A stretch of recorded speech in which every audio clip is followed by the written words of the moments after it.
नमस्कार दोस्तों, wings with Upendra में आपका स्वागत है। आज हम फिजिक्स के एक टॉपिक पढ़ेंगे, संवेग संरक्षण सिद्धांत। आज हम फिजिक्स का एक टॉपिक पढ़ेंगे, संवेग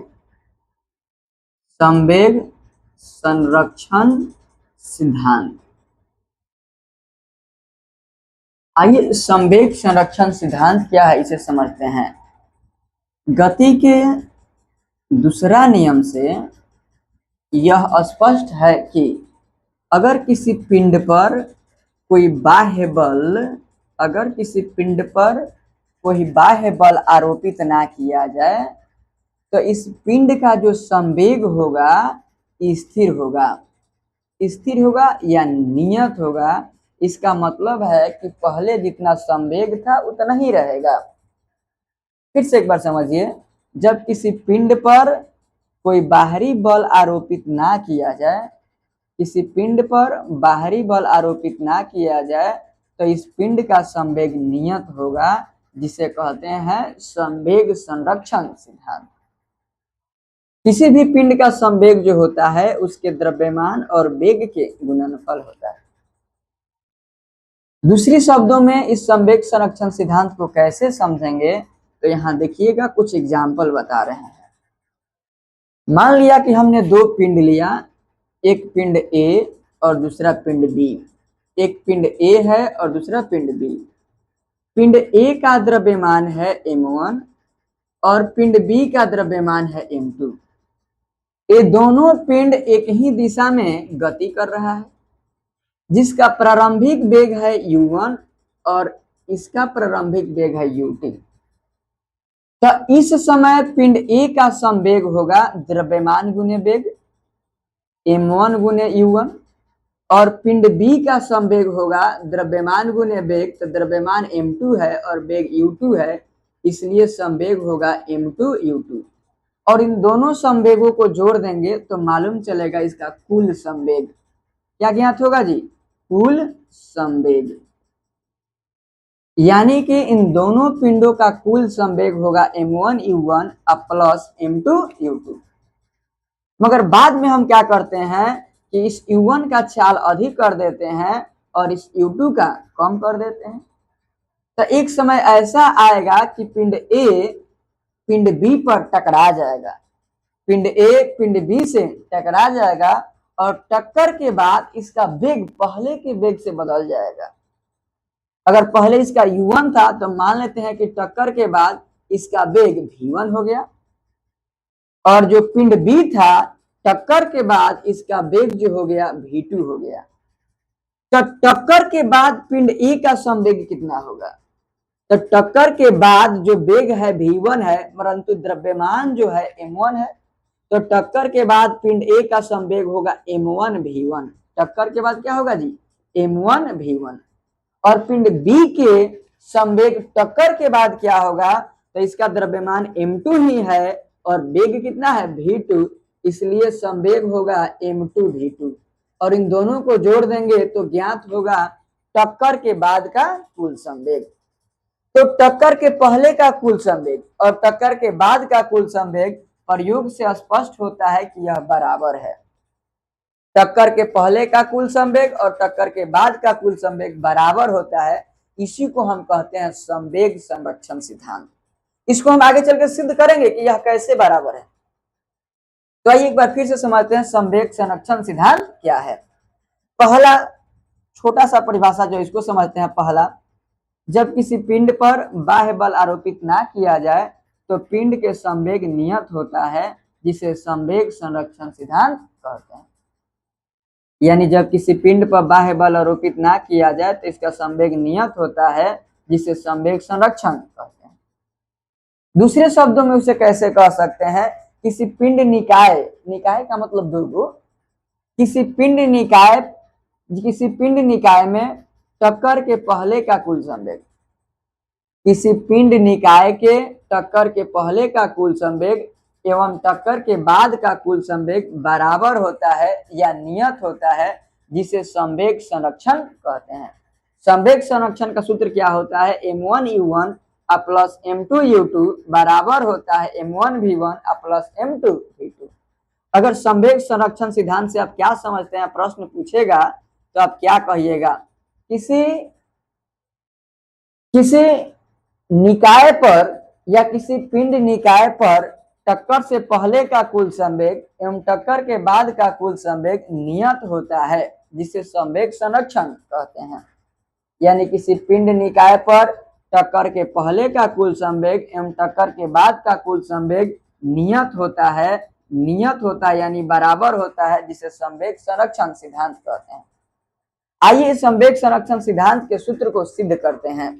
तो ध्यान से सुनिएगा कैसे सिद्ध होगा, ध्यान से सुनिएगा कैसे सिद्ध होगा। संवेग संरक्षण सिद्धांत को कैसे सिद्ध करेंगे, यही सूत्र सिद्ध करना है। तो आइए ध्यान से हम समझते हैं कि अगर पिंड ए जिसका प्रारंभिक वेग u1 था, दूसरा पिंड बी जिसका प्रारंभिक वेग u2 है, अगर u1 का वेग अधिक है और u2 का वेग कम है तो u1 कभी ना कभी u2 से टकराएगा, और जब टकराएगा तो कुछ ना कुछ बल उत्पन्न होगा। जब यह दोनों पिंड आपस में टकराएंगे तो इन दोनों पिंडों में बल उत्पन्न होगा। और बल कैसे उत्पन्न होगा? तो पिंड ए पर बल लगाएगा बी के द्वारा और पिंड बी पर बल लगेगा ए के द्वारा। तो आपको गति के तीसरा नियम में हमने बताया था कि पिंड ए पर बल लगता है पिंड बी के द्वारा, तो उसको कैसे सूचित करते हैं? पिंड ए पर बी के द्वारा लगाया गया बल को एफ ए बी से सूचित करते हैं। तो वही पिंड बी पर जो ए के द्वारा बल आरोपित हो रहा है उसे सूचित करेंगे एफ बी ए से। तो यह जो बल आरोपित होगा बिल्कुल बराबर होगा परंतु विपरीत होगा। काहे बराबर विपरीत होगा? तो गति के तीसरा नियम से। गति के तीसरा नियम से जब कोई भी दो पिंड आपस में टकराते हैं तो जो बल आरोपित होगा बराबर परंतु विपरीत होगा। तो पिंड ए पर लगने वाला बल और पिंड बी पर लगने वाला बल दोनों बराबर होगा परंतु विपरीत होगा, गति के तीसरा नियम से। तो आइए हम समझते हैं पिंड ए पर कितना बल लगा है और पिंड बी पर कितना बल लगा है। तो बल का मतलब होगा, गति के दूसरा नियम में हम पढ़े थे, संवेग परिवर्तन की दर को बल कहते हैं। यानी संवेग परिवर्तन mv माइनस mvu बटा t, यही है संवेग परिवर्तन के दर को क्या कहते हैं जी? बल। मगर पिंड ए पर कितना संवेग उत्पन्न हुआ है और यहाँ संवेग परिवर्तन क्या है, इसका दर क्या है, तो यहाँ जो संवेग परिवर्तन का दर होगा उस पे हम कहेंगे कि पिंड ए पर बल उत्पन्न हुआ है। तो आइए सबसे पहले समझ लेते हैं कि पिंड ए पर पहले संवेग क्या था और बाद में संवेग क्या था। तो पिंड ए पर पहले संवेग था m1u1, मगर टक्कर के बाद संवेग हो गया m1v1। इसी का है, टक्कर के पहले संवेग था m1u1 और टक्कर के बाद संवेग था m1v1। अर्थात संवेग परिवर्तन क्या होगा? m1v1 में से घटाएंगे m1u1। संवेग परिवर्तन हुआ, अंतिम में संवेग m1v1 था और पहले संवेग m1u1 था।